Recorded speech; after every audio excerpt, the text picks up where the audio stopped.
जय श्री राम जी की। श्री रामचरितमानस पाठ में आज मैं अयोध्या कांड के 8वें दोहे से आगे का विवरण पढ़ रही हूँ, जिसमें वर्णन किया गया है कि भगवान श्री राम के राज्याभिषेक की सारी तैयारियां हो चुकी हैं।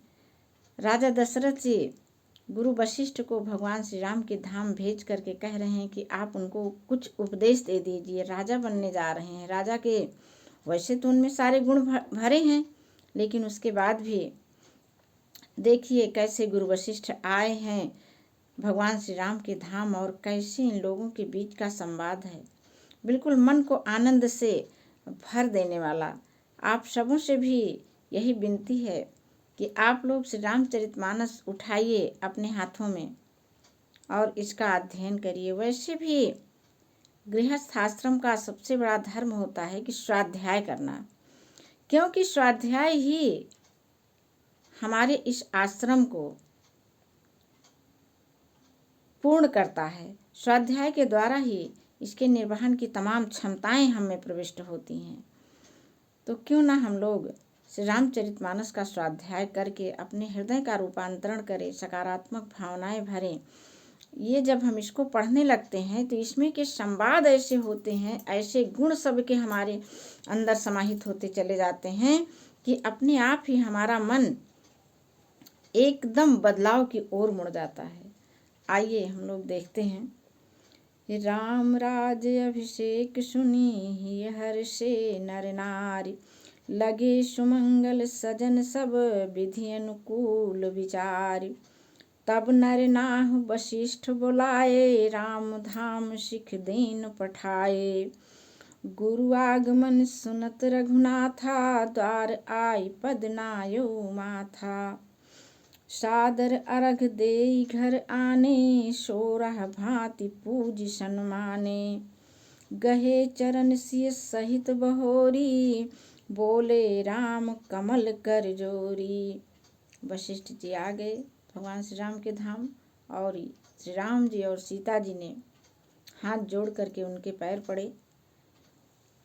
सेवक सदन स्वामी आगमनु, मंगल मूल मंगल दमनु। तदपि उचित जनु पोलिस प्रीति, पठैय काज नाथ असिनीति। भगवान श्री राम कह रहे हैं कि वैसे तो आपका आना मेरे घर सब मंगलों का मूल है, लेकिन हमको ही आप बुला लिए होते। प्रभुता तज प्रभु कीन्हि सनेहु, भयो पुनीत आज यह गेहु। आयसु होइसु करऊँ गोसाई, सेवक लहै स्वामी सेवकाई। भगवान श्री राम जी कह रहे हैं कि आपने अपना बड़प्पन छोड़ करके मेरे घर आप आए और आज तो यह मेरा घर धन्य हो गया। अब आप बताइए कि मेरे लिए क्या आज्ञा है, क्योंकि सेवक का धर्म तो अपने स्वामी की आज्ञा का पालन ही करना है। देखिए यहाँ पर सब कैसे एक दूसरे के सेवक बन जाते हैं। कभी वशिष्ठ जी स्वयं तो भगवान के सेवक वे अपने आप को मानते ही हैं, लेकिन यहाँ भगवान भी वशिष्ठ जी के सेवक बने हुए हैं। उनसे कह रहे हैं कि आप आज्ञा करिए। सुनि सनेह साने वचन मुनि रघुबरहि प्रशंस, राम कसन तुम कहु अस हंस वंश अवतंस। इतनी प्रेम भरी वाणी सुन करके वशिष्ठ जी कह रहे हैं कि हे राम, आपके जैसा यह कार्य और कोई नहीं कर सकता है। इतनी प्रेम भरी वाणी और कोई नहीं बोल सकता है। बर निराम गुणशील सुभाऊ, बोले प्रेम पुलक मुनिराऊ। भूप सजो अभिषेक समाजू, चाहत देन तुम्हें जुबराजू। अब बताया कि आपको आज युवराज बनाया जाने वाला है। और राम करहु सब संजम आजू, जो विधि कुशल निवाह काजू। कहता है कि राम, आज आप सारे संयम निभाइए। जिस संयम मतलब आपको उपवास करना है, पूजा पाठ और हवन करनी है, जिससे यह कार्य कुशलता पूर्वक निभा जाए। गुरु सिख दे राय पहि गयऊ, राम हृदय अस विस्मय भयऊ। वे सिख दे करके राजा के पास चले गए गुरु वशिष्ठ। फिर अब यहाँ पर देखिए कितना कितना अच्छा विवरण आ रहा है। भगवान श्री राम के मन में एक दुख उठ रहा है, वो देखिए क्या है। वे कह रहे हैं कि जन्मे एक संग सब भाई, भोजन शयन के लरिकाई। कह रहे हैं कि हम लोगों का, चारों भाइयों का जन्म एक साथ हुआ। जन्म से भोजन शयन खेलना लड़कपन सब एक साथ बीता है। करण वेद उपबीत बियाहा, संग संग सब भय उछाहा। हर चीज हम लोगों के साथ साथ में हुई, लेकिन विमल वंश यह अनुचित को, बंधु बिहाई बड़े ही अभिषेकु। राम की उदारता देखिए।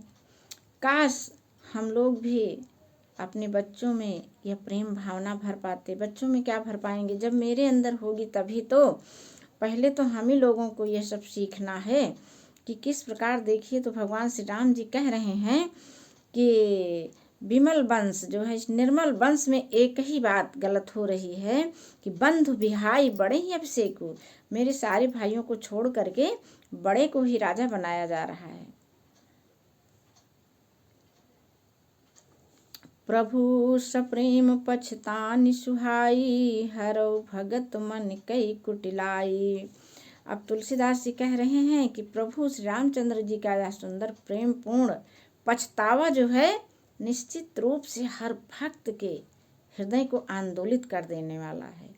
यदि नहीं आंदोलित करता है तो वह राम का भक्त नहीं हो सकता। फिर वास्तविकता यह है कि उसे राम का नाम लेने का अधिकार नहीं है।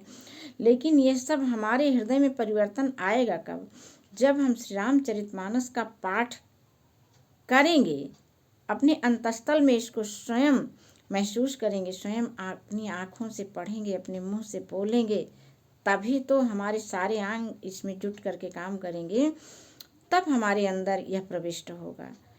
हम बाहर से सुन करके आ जाते हैं तो बस वो तो मनोरंजन भर हो जाता है। मैं आप लोगों से बार बार यही प्रार्थना करने के लिए उपस्थित होती हूँ कि आप भी उठाइए और श्री रामचरितमानस का अध्ययन करिए। देखिए तो श्री रामचंद्र जी कह रहे हैं कि मेरे सब भाइयों को छोड़ करके मुझे अकेले को क्यों राजा बनाया जा रहा है। अब यह जो है बात उनकी सुन करके हम सभी को कितनी बड़ी बात समझने वाली है, लेकिन हम लोग हैं कि कुछ समझना ही नहीं चाहते हैं। वेदों की बात, पुराणों की बातें तो मानना नहीं चाहते हैं। पूजते हैं, पूजा करते हैं, लेकिन इनकी बातें, इनका रहस्य, इनकी सिखावन हम लोग नहीं मानते हैं। आखिर देखिए तो सिखावन ही तो थी, वेदों की बात ही तो थी जो भगवान श्री गणेश जी माने थे कि माँ से भी बड़ा स्थान पृथ्वी से बड़ा स्थान माता का होता है। और माँ की परिक्रमा करके पृथ्वी की परिक्रमा का लाभ उनको मिला, जिसके कारण वे आज प्रथम पूज्य बन गए हैं। आइए हम लोग भी, ये सब विचारणीय तथ्य हैं, हम विचार करें कि इसमें मेरा क्या क्या जा रहा है और मुझे क्या मिल रहा है। वास्तविकता ये है कि सब मिलता ही है, कुछ जाता नहीं है। हम अपने आप में ये संस्कार डालें कि सब लोग, जो भी हमारी संपदा है उसमें सबका हिस्सा हो, सबको मिले। ऐसा नहीं कि कुछ हमको ज़्यादा मिल जाए, किसी और को कम मिले। तेहि अवसर आए लखन मगन प्रेम आनंद, सन्माने प्रिय बचन कही रघुकुल कैरव चंद। उसी समय प्रेम और आनंद में मग्न लक्ष्मण जी आए। रघुकुल रूपी कुमुद के खिलाने वाले चंद्रमा श्री रामचंद्र जी ने प्रिय वचन कहकर उनका सम्मान किया। बाजहि बाजने विविधि विधाना, पुर प्रमोद नहीं जाई बखाना। अब भरत आगमन सकल मनावहि, मावहु बेग नयन फल पावहु। हाट बाट घर गली अथाई, कहीं परस्पर लोग लुगाई। काल लगन भल केतिक बारा, पूजिहि विधि अभिलाष हमारा। सभी अयोध्यावासी बहुत खुश हैं। कनक सिंहासन सीय समेता, बैठहि राम होई चित चेता। सकल काहीं कब हुई हैं काली, बिघन मनावहीं देव कुचाली। अब देखिए यहाँ अयोध्या में तो चारों तरफ खुशियां ही खुशियां छाई हैं, लेकिन यह खुशी देवताओं से नहीं देखी जा रही है। अब उनका मन हड़बड़ाया हुआ है, विघ्न करने के लिए बिल्कुल कुचक्र रच रहे हैं। तिन्हई सोहाई न अवध बधावा, चोरही चंदनी रात न भावा। देवताओं को अवध का यह साज सज्जा कुछ शोभा नहीं दे रही है। शारद बोली विनय सुर करहीं, बारही बार पाय लय परहीं। सरस्वती जी को बुला करके उनसे बार बार विनती कर रहे हैं और क्या कह रहे हैं कि विपत्ति हमारी बिलो की बड़ी, मातु करी सोयाज। राम जाहि बन राज तजी, होई सकल सुर काज। बहुत ही अच्छा विवरण अब हम लोगों के सामने आने वाला है। हमारे दिमाग की तमाम भ्रांतियां मिट जाएंगी इस विवरण को पढ़ने से, और हम लोग अपने परिवार में बहुत ही प्रेम पूर्वक जीवन का निर्वहन कर पाएंगे। इसके आगे का भाग हम लोग कल सुनेंगे। आज की कथा में यहीं पर हम विश्राम दे रहे हैं। जय श्री राम जी की।